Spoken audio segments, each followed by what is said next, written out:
So you know the drill by now. Togo once again taking on Algeria. Match day 4 already. Can you believe we're already halfway through this group? It feels like only yesterday that the draw for the qualification was being made. And it's almost going to be wrapped up as well, because a win for the Desert Foxes on Monday afternoon means that we will have qualified once again for the AFCON with 2 games to spare.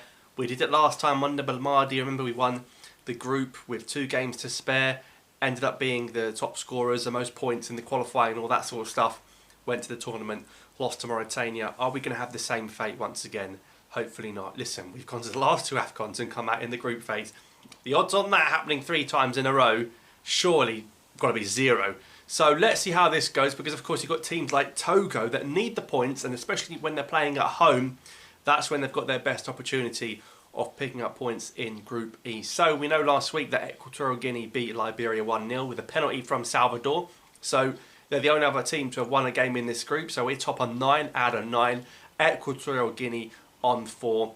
Togo on 2, 2 draws and a loss to us 5-1, and Liberia on 1, making up the numbers. So if Equatorial Guinea beat Liberia again and we beat Togo again, this group is near enough done, really nearly done, going into match days 5 and 6 in November. So what can we expect? Well, it's an afternoon kickoff, and we know sometimes in that humidity we do struggle. We seem to play much better when it's in the evening, under the lights, nighttime game. It's going to be warmer, and it's going to be a far more physical game in Lomé. I must point out, like I said before, we did play in the stadium against Togo at the start of this year when Belmadi prepared the team for the AFCON, and Ben Sabani scored 2 headers. I think we won 3-0, but it was behind closed doors, so no one really saw the game. But as that happened in match day 2, people have started to withdraw from the squad once again. 2 defenders won't be involved. Mo Farsi has withdrawn.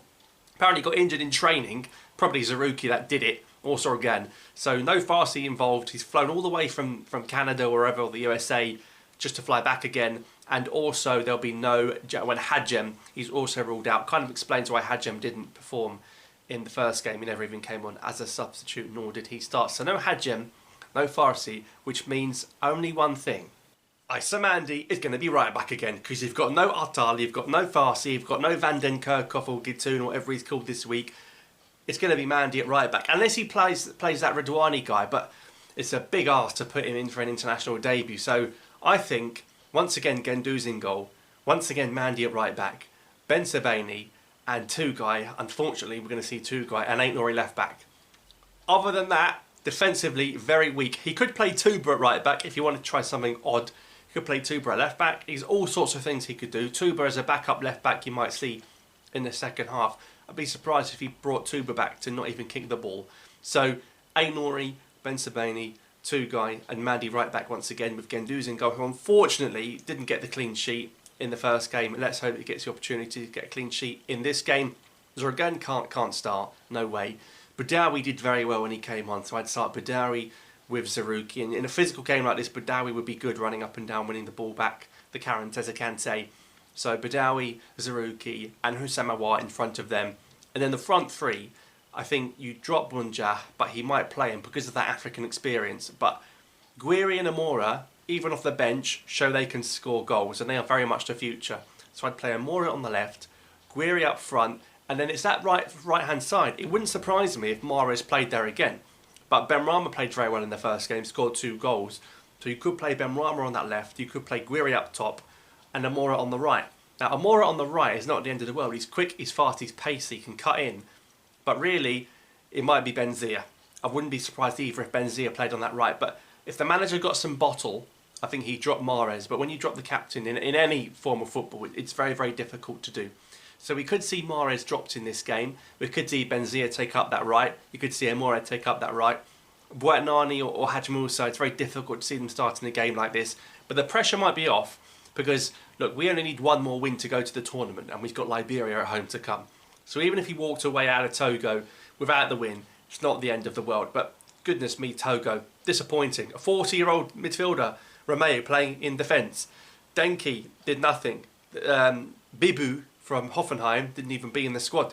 So it's very difficult to see what threats Togo pose. They've got a bit of pace, but in the second half against us in the last game, they got themselves into some good areas and really barely tested Guendouzi. So this game's about getting the job done. You saw how professional the Liberia game was. The job was done within 15-20 minutes. We were 2-0 up. Get that done again. Take the pressure off. And maybe, just maybe, we could see some minutes from Ait-Nouri and Mazza and give these guys an opportunity to do their stuff. So, 5 o'clock kickoff, Togo against Algeria. I think we're going to, we always concede a weird goal. I think we're going to win the game 3-1. I think I said that last time. We scored 2 late goals to make it 5-1. I'll go 3-1 again. But I'm interested to see how the team moulds itself going forward. We need to build a team for the tournament. We went into that AFCON, remember, we didn't know the best team. We're playing Shaibi in different positions. Now the manager doesn't even want to call Shaibi. We need to work out what our best side is. So Togo, Algeria to come on Monday afternoon. Let me know your thoughts. What do you want that front three to be? Because it's very difficult to look past Benrahma, Guiri and Amora. No Hadjem, no Farsi, no problem. I'll see you next time.